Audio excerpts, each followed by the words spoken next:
Quero cumprimentar a todos, desejando que tenham tido um dia muito fértil de amor, de paz, de esperança, e vou convidá-los a usar assim a imaginação, pensando que estamos ali no nosso núcleo espírita Aldeia de Luz, como sempre fazíamos, nos envolvendo em amor, nos envolvendo assim em carinho e envolvendo também o nosso palestrante, que hoje é a nossa querida companheira Ana Maria Raci, que na verdade é conhecida como Aninha.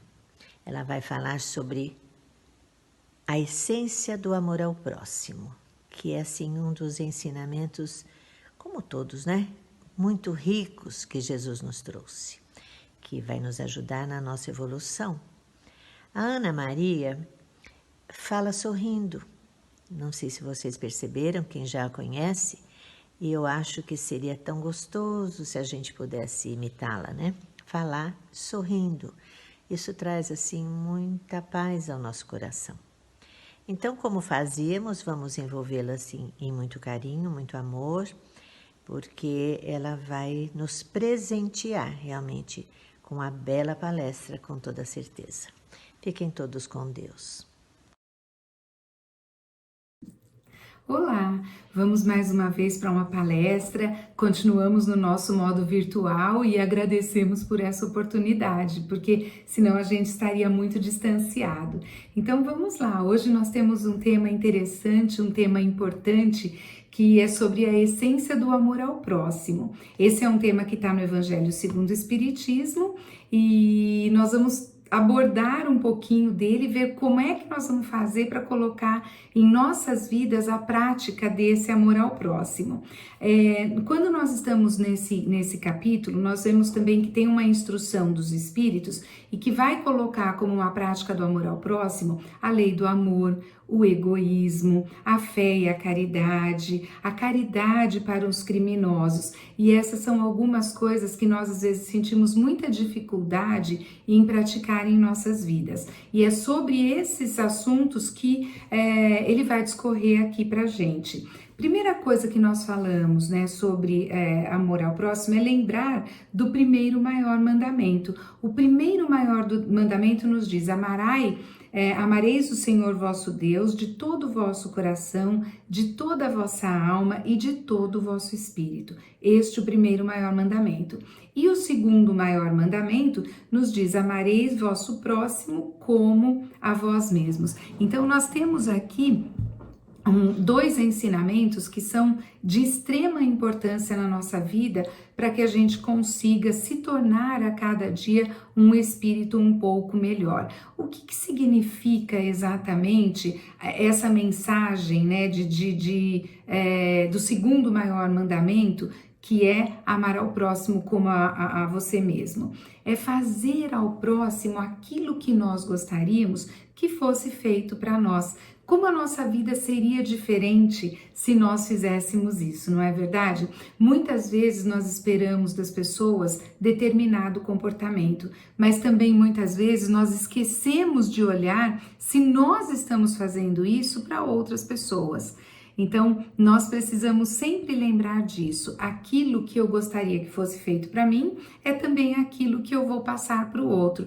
E aí nós vamos começar a perceber que tudo vai fluir de uma maneira diferente. Então, o nosso comportamento ele vai acabar guiando aquilo que nós vamos receber de volta. Esse tratamento que nós desejamos, isso que nós queremos que aconteça, né, nas nossas vidas, em termos de respeito, de educação, de polidez, de carinho, de acolhimento, tudo isso que nós queremos receber é também uma forma de nós olharmos: será que estamos tratando dessa mesma maneira?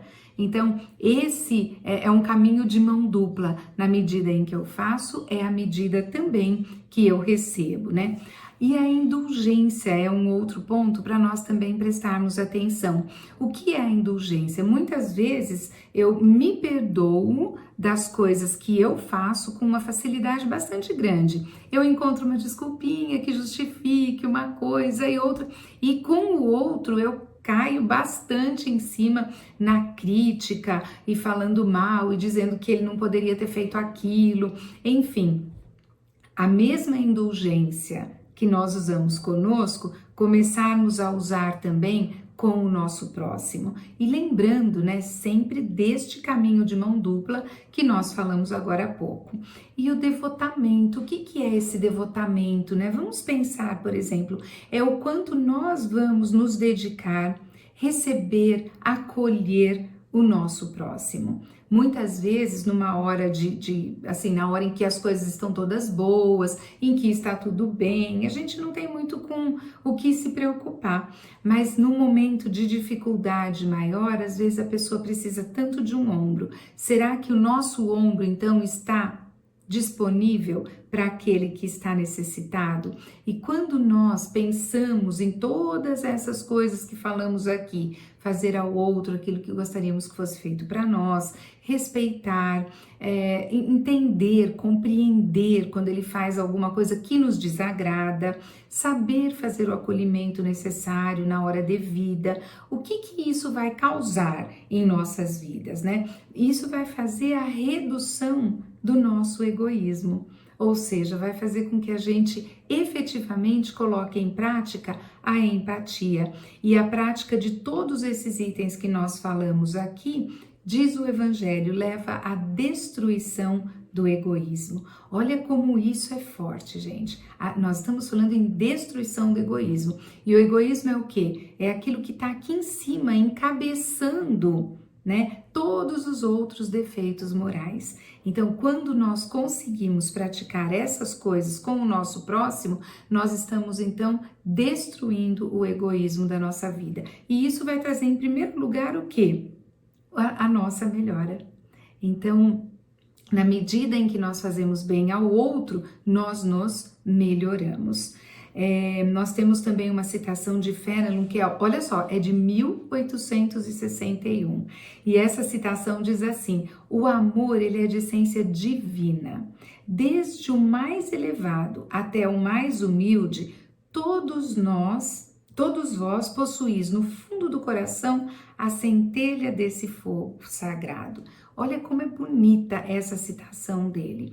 Isso quer dizer o quê? Que todos nós, como filhos do Pai, nós temos uma centelha divina, sagrada, como parte do nosso ser. E o que acontece? Quando nós temos essa centelha, ela vai se desenvolver em algum minuto. Nós não temos como fugir disso.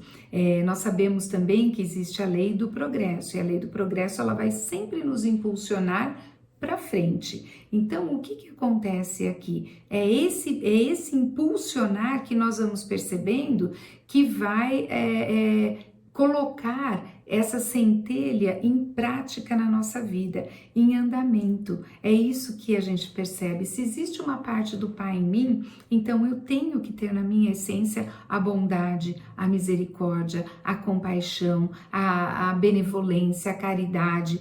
Todas essas coisas habitam em mim. Por quê? Porque eu sou filha, eu sou criatura do Pai. Eu fui criada por Ele e esta parte dele habita em mim. É isso que ele chama aqui deste fogo sagrado que habita em nós. E tem um exemplo que eu acho interessante, que está em um filme, que é aquele filme do Bop, sabe? Que tem o Capitão Nascimento.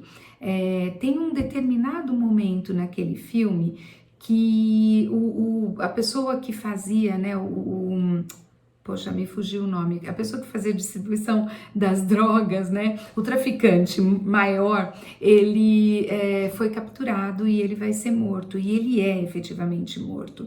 E quando ele é morto, ele tem uma arma apontada bem para o rosto dele. E o que ele faz nesse momento? Ele diz assim, olha, só não atira no meu rosto para não estragar o meu funeral.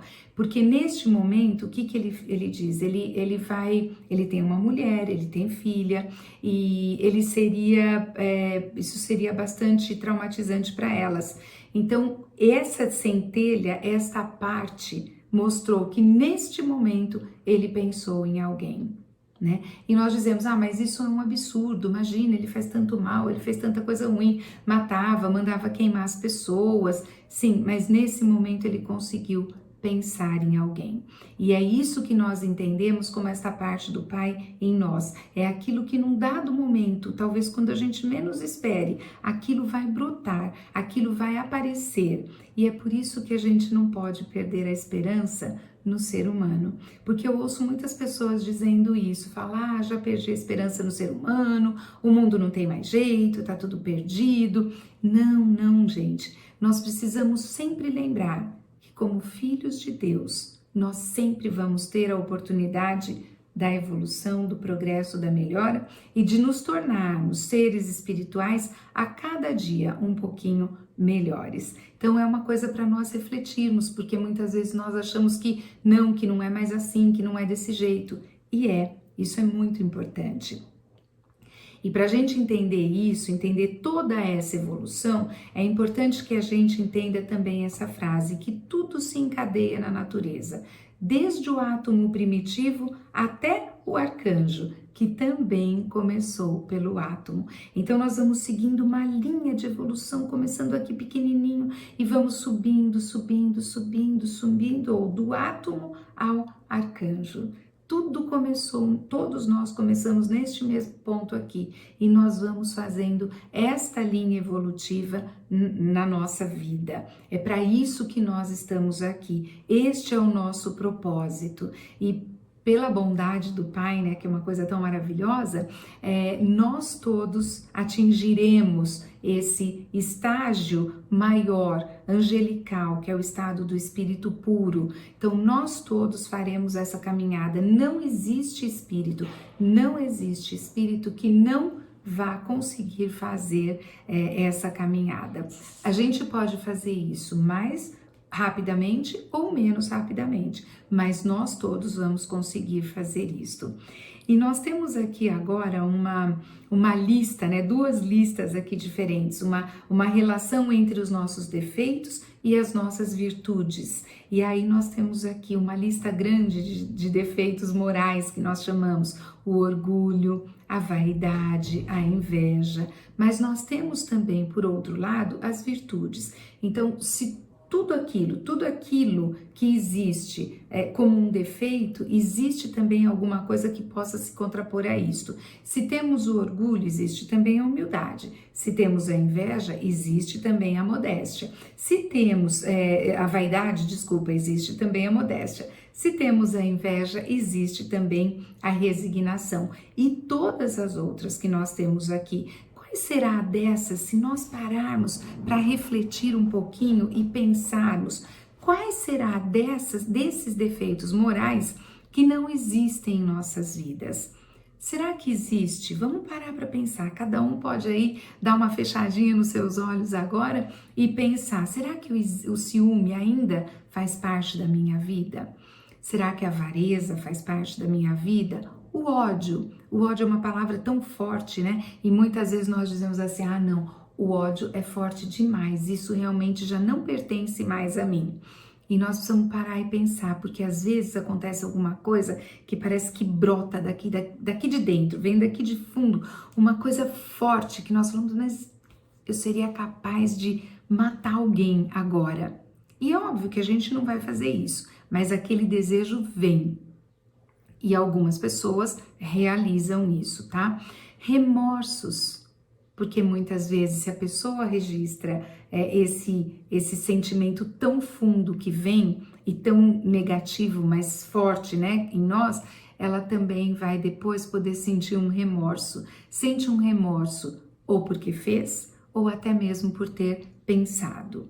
A vingança faz parte da nossa vida? Sim, a agressividade, o personalismo, né? Nós temos esse personalismo, então eu acho que eu sei mais, eu acho que eu sou melhor, eu acho que acaba caindo também numa vaidade, às vezes intelectual ou até espiritual, e nós precisamos tomar muito cuidado com isso, porque nós achamos às vezes que somos os melhores e só a nossa religião é melhor, só a nossa pode salvar. Então nós precisamos tomar cuidado com isso, desde que as pessoas façam o bem, pensem o bem e ajam o bem, tudo está certo.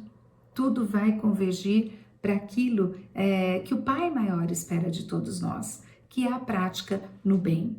A maledicência, vamos falar sobre a maledicência. Será que nós ainda fazemos fofoca? Se nós não fazemos, será que de alguma forma a gente participa quando ouve, quando estão falando de alguém, o que estão falando de alguém, ou um programa na televisão, ou uma revista que fale sobre isso? Será que ainda isso está de alguma maneira na nossa vida? Quantas coisas para prestarmos atenção, não é mesmo? A intolerância, a impaciência, a negligência, a ociosidade. Eu dei uma lista grande de coisas aqui para que cada um consiga refletir, pensar, né? Durante a semana, durante a próxima semana. Dá para pegar só com esses daqui que eu falei, vou pegar um por semana para ver como é que isso está na minha vida. E ao mesmo tempo a gente também pegar a lista das virtudes, porque nós não somos uma coisa só, graças a Deus. Se nós temos os defeitos morais, nós temos também as virtudes que já fazem parte de nós, que já fazem parte da nossa vida. Então nós falamos de algumas já, mas existe também a sensatez, a generosidade, a afabilidade, a compreensão, o perdão. Olha quantas coisas boas. É engraçado que quando eu vou falando isso, parece que dentro de mim já faz um efeito diferente. Me dá a impressão até de que a minha própria fisionomia muda ao falar de um defeito e de outro, porque eu percebo isso no outro, às vezes eu percebo isso em mim também, né? A brandura, o companheirismo, a renúncia, são coisas tão boas de serem praticadas, de serem vivenciadas em nossas experiências cotidianas. A indulgência, a misericórdia, paciência, a mansuetude, a vigilância, a dedicação. Então, o que nós percebemos? Que quando nós estamos na coluna dos defeitos morais, o egoísmo é aquilo que encabeça tudo, isso significa que as nossas energias estão mais bloqueadas, tá? Então, tudo aquilo que deveria fluir com mais naturalidade, né, ter uma sequência mais bacana, mais suave, quando nós estamos na prática, no exercício mesmo de um desses defeitos morais, essa nossa energia fica bloqueada, tá? Por outro lado, quando nós estamos na prática das virtudes, tudo em nossa vida e a energia ela vai fluir com muito mais naturalidade, vai ser uma coisa muito melhor e tudo vai caminhar melhor. E aí, essa imagem que tem do lado, né, que é um elefante nessa corda bamba, com toda essa sutileza, com toda essa leveza, que a gente não consegue olhar para um elefante e achar que ele tem toda essa sutileza. Quando nós estamos na prática da virtude, essa é a leveza que nós temos na vida. E isso é inclusive o que as pessoas que nos rodeiam percebem em nós. Então é muito bacana isso. E aí a gente vai perceber o quê? Que esse olho de Deus, essa imagem que tem aqui do universo, ela vai mostrar pra gente esse olho de Deus que nos observa, mas que nos observa com amor, porque a beleza que há no universo, a perfeição que há no universo é demais. E esse aqui especificamente recebeu o nome de olho de Deus.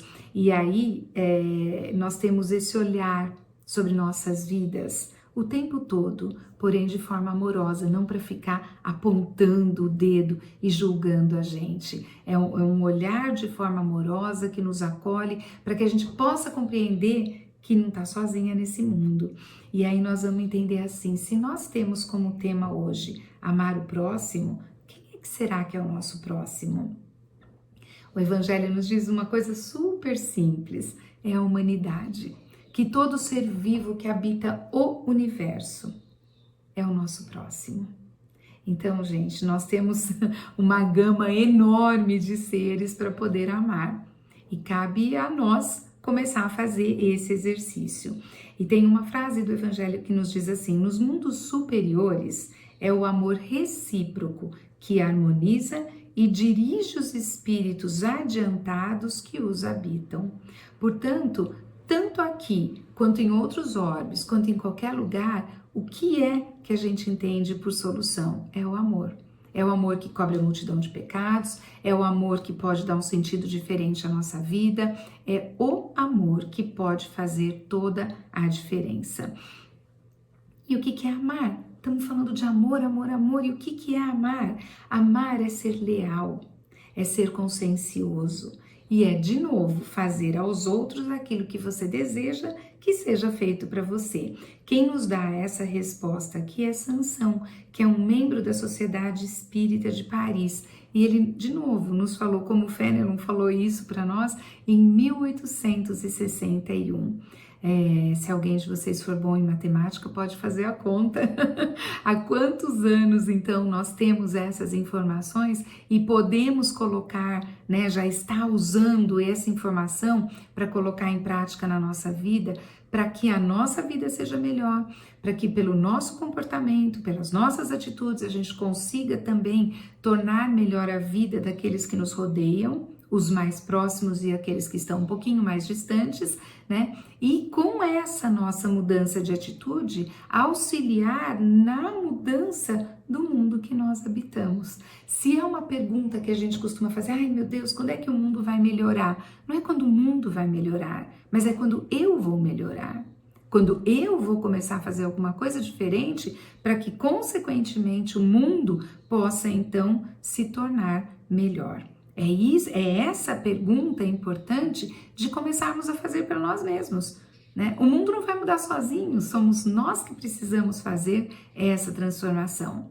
E aí eu me transformo, aqui eu me transformo, pelo meu exemplo, a minha família pode se transformar, os meus amigos, a minha comunidade, a cidade, o estado, o país, a terra, enfim, isso vai crescendo como se fosse uma onda. Então, a nossa responsabilidade em nos tornarmos seres melhores, ela vai ter uma consequência maravilhosa no mundo onde nós habitamos. Então, precisamos nos lembrar bem disto, né? E eu gostaria de falar um pouquinho, de ler, na verdade, agora, para entrar num final aqui, falar sobre, eu não sei, esse é um poema, uma escrita, enfim, que foi atribuída ao Papa. Mas depois disseram que não era dele, então eu não posso dar crédito, não sei por quem que foi escrito, mas às vezes, assim, importa menos aquilo que foi, quem escreveu, mas é o conteúdo do que foi escrito. Então, a primeira é assim, família, lugar de perdão. Nós estamos falando em amar o próximo, né? A essência do amor ao próximo. O próximo mais próximo é aquele que habita na nossa casa. E será que porque habita na mesma casa que eu, que faz parte da minha família, que é ali, ó, do meu lar, será que isto significa que então o meu amor já é suficiente para tudo? Ou que a gente vai se amar só por fazermos parte do mesmo núcleo familiar? Então aí, se a gente pensar isso, começa um engano, porque muitas vezes, né, o que acontece? As pessoas que estão na nossa família são a pedra do nosso caminho. Já pararam para pensar nisso? Será que alguém tem algum ente, né, familiar que causa um desgaste, que causa um problema? E isso que eu tô falando dos outros, né, gente? Mas às vezes nós somos esse outro que causa o desgaste, que causa o incômodo. Então, da mesma maneira que alguém da minha família pode causar um incômodo para mim, eu posso ser também um incômodo na vida desta pessoa.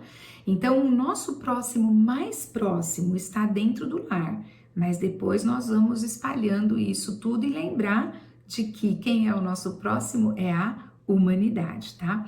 Então, esse texto ele diz assim: família, lugar de perdão. Primeira coisa que começa diz assim: olha, não existe família perfeita. Não existe. Como para mim é confortador saber disto, porque a gente começa a sair daquela idealização da família perfeita para começar a enxergar uma família real, que tem problemas, que tem dificuldades, que tem arestas a serem acertadas, porque quando nós enxergamos isso, aí sim nós temos a oportunidade de começar a desenvolver o amor verdadeiro, senão nós ficamos num estado de negação, e na negação nós não temos como melhorar nada. Então, não existe família perfeita. Nós não temos pais perfeitos, não somos perfeitos, não nos casamos com uma pessoa perfeita, nem temos filhos perfeitos. Olha que coisa incrível! Então, qualquer que seja a nossa posição nessa família, a primeira coisa que a gente vai entender é que nenhum de nós é perfeito. E a imagem que eu coloquei aqui, que é da família Addams, não sei se vocês já assistiram, tiveram oportunidade, mas é um filme antigo, né? Ele tinha até um tipo de um seriado assim antigo na TV, que era muito bacana e mostra o quanto eles não são perfeitos, mas aos olhos dos outros. Para eles ali se dão super bem, são esquisitos, vamos dizer assim, mas eles ali se entendem, se compreendem, tudo. Mas aos olhos dos outros, eles são absolutamente imperfeitos, esquisitos, e as pessoas têm preconceito, têm medo, têm tudo deles. Então, é isso, olha, não são perfeitos. Não são perfeitos aos olhos de alguém, tá? E nós, às vezes, não somos perfeitos aos olhos daquelas pessoas que habitam o mesmo lar que nós. Mas saber que nós temos essas imperfeições, e que imperfeições são essas? Lembra aquela listinha de defeitos? Então, cada um da família pode ter um deles de forma mais forte, de forma predominante. E imagina viver numa mesma casa com todos aqueles defeitos rondando as pessoas que habitam ali. Mas enxergar esses defeitos, aceitar que eles estão ali, é o que vai permitir a família se melhorar, e a cada um individualmente, em primeiro lugar, óbvio. E aí ele continua no texto dizendo: nós temos queixas uns dos outros, nós nos decepcionamos uns aos outros. Por isso, não há casamento saudável, nem família saudável sem o exercício do perdão, que foi uma das coisas que nós falamos lá no começo, a indulgência. Que a gente saiba perdoar, compreender o que possa ter motivado uma pessoa a agir daquela maneira. Muitas vezes nós fazemos alguma coisa e lembra que eu falei? Justificamos, nós encontramos a desculpa perfeita para justificar aquilo que nós fizemos. E o que nós queremos? Ser compreendidos pelo outro. Muitas vezes nós não fizemos aquilo de propósito, nós nem percebemos ter feito aquilo. Então nós queremos o perdão. Mas eu só posso receber o perdão se eu também souber oferecer este perdão. Este que é o negócio. Então é começar a me observar, observar as minhas atitudes, observar os meus pensamentos, aquilo que vai em mim, observar o meu sentimento, para poder também praticar e fazer isso com o outro. Então, gente, qualquer coisa que aconteça em nossas vidas, seja no nosso núcleo familiar, seja no nosso núcleo profissional, seja com amigos, que a gente saiba buscar o motivo daquilo que aconteceu para poder perdoar. Se nós somos seres que ainda se ofendem, então nós ainda precisamos da prática do perdão. E é ele que pode resolver os nossos problemas, porque onde há compreensão, há amor. Onde há amor, há o bem viver, há a energia fluindo de forma natural e suave. E ele continua dizendo: o perdão é vital para a nossa saúde emocional e para a nossa sobrevivência espiritual. O perdão é vital. Então, quanto menos eu perdoo, mais eu sofro. E menos eu evoluo, porque eu vou ficar alimentando aquilo que de não bom existe em mim. Sem perdão, a família se torna uma arena de conflitos e um reduto de mágoas. Sem perdão, a família adoece. Será que nós conseguimos enxergar no nosso dia a dia essas coisas acontecendo? Muitas vezes nós vemos famílias num embate gigantesco, porque uma pensa assim e a outra pensa assado. E nessa diferença de pensamentos, ao invés de se exercitar o respeito ao diferente, as pessoas entram em atrito. E nesse atrito há um afastamento depois. E cada um que se afasta com mágoa, se afasta com o sofrimento. E aí isso vai tornando a vida da pessoa muito mais complicada. O perdão é a asepsia da alma, a faxina da mente e a alforria do coração. Olha só a profundidade disto. Quem não perdoa não tem paz na alma nem comunhão com Deus. Quem não perdoa. Como é que nós estamos praticando perdão? Como é que está isso na nossa vida? Porque a mágoa é um veneno que intoxica e mata. E nós, olha só, essa imagem ela traz uma pessoa arrastando um coração de pedra, um coração duro, né? É isso que nós fazemos na nossa vida, é isso que nós fazemos com o nosso corpo, quando a mágoa persiste, predomina e quando a indulgência não é usada, quando o perdão não é usado, quando nós não permitimos o amor viver na nossa vida. Quando nós não permitimos isso, nós carregamos esse coração endurecido e isso não faz bem para nós. Se não faz bem para nós, também não faz bem para aqueles que nos rodeiam. Não é isso que nós queremos na nossa vida, né? Guardar mágoa no coração é um gesto autodestrutivo, é autofagia. Olha a força que tem essas palavras aqui.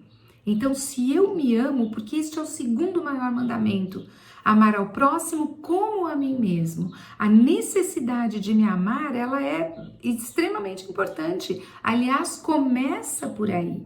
Se eu não amar a mim mesma, eu não tenho como amar uma outra pessoa.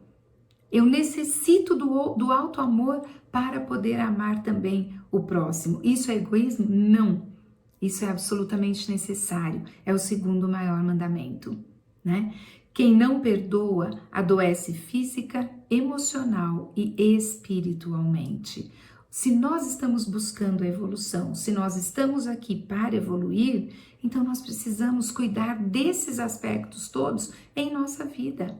Da nossa parte física, porque é esse vaso aqui que abriga o espírito. Então eu preciso ter cuidado com ele. O emocional, porque se eu não fizer bem a gestão das minhas emoções, então a minha vida fica toda desordenada, toda descoordenada. E espiritualmente, porque essa é a nossa base, né? Se eu venho do plano espiritual, se lá eu fui criada, eu aqui estou de passagem. Então preciso cuidar da espiritualidade em mim, né? É por isso que a família precisa ser lugar de vida e não de morte. Que lindo isso, né? Ali tudo acontece. É base da sociedade, é base do mundo, é base de tudo. Embora haja problema, tá? O ter problema não significa não ser uma boa coisa. Significa que nós temos desafios que precisam ser vencidos para que a evolução possa acontecer e para que a gente aprenda a se amar verdadeiramente. É território de cura e não de adoecimento. É palco de perdão e não de culpa. Então, quando nós vemos isso daqui tudo, nós vamos começar a analisar o que é que está mais forte nesta minha família aqui. Está mais forte a doença do que a cura? A mágoa do que o perdão? Né? E aí a gente vai começando a ser capaz de fazer essa transformação.